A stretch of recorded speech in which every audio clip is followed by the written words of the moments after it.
Happy Friday, everyone. And for the first time in quite some time, I actually mean it.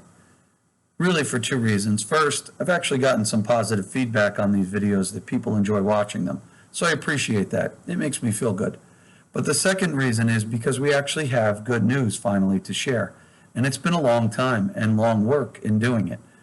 So as we've been telling you all year long, right, we have had little to no control over the plans that the district has made. However, this week, in discussing the new guidance with the district, which we've been working on together with, we actually got a commitment from the district that next year, no teacher will teach concurrently or simultaneously. And what I mean by that is, you will not be required to teach students that are both in person and at home at the same time. While we're still working out the details, the district has made that commitment to us, that starting in September, our classes will either be online or in person, but we will not teach both at the same time. And so this is a huge win for us. I know many of you out there, and certainly me, I was concerned with what September would look like. And the stress of this year and having to teach students in both models was really getting to people and really has made this year extremely difficult. So getting that commitment was extremely important to the MTA, and we've gotten it. So while we will continue to flush out what the system looks like for next year, simultaneous or concurrent teaching will not be a part of it. And I think that's a huge win for us. Additionally, as you may have heard with the new guidance, New York State also came out with a new definition of cohorting, which according to them, we are cohorting. So it means the secondary is good to go with 3 feet, as well as face shields are no longer really effective according to the CDC and now new New York State guidance. So those are out. As well as in the elementary, 3 feet, they will be removing the barriers.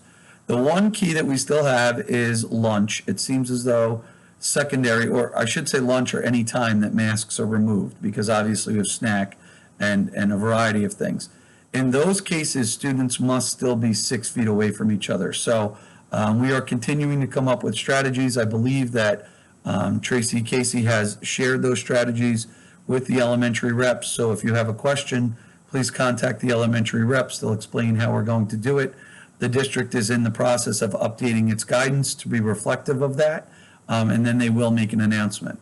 Also in the secondary, I think the lunches are pretty good. I think that we're able to now currently with the use of the cafeterias keep students 6 feet from each other. However, if that is not true, please notify the reps and then we can get to the principals and work on those specific situations. But those seem to be the ones that we really have to focus in on, are the times when the mask is being removed, whether that's snack or lunch.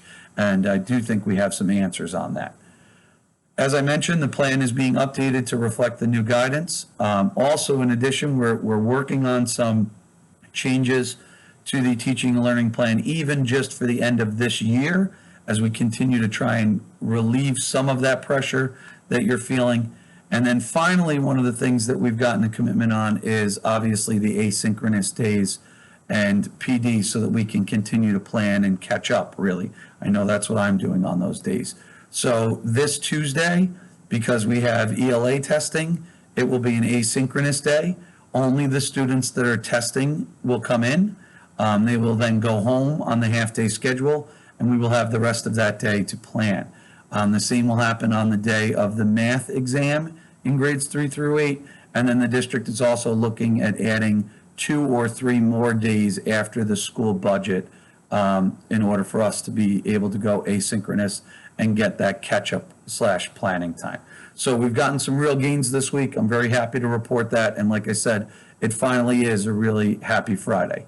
I hope you all have a wonderful weekend and enjoy with your families, and hopefully we'll get some decent weather.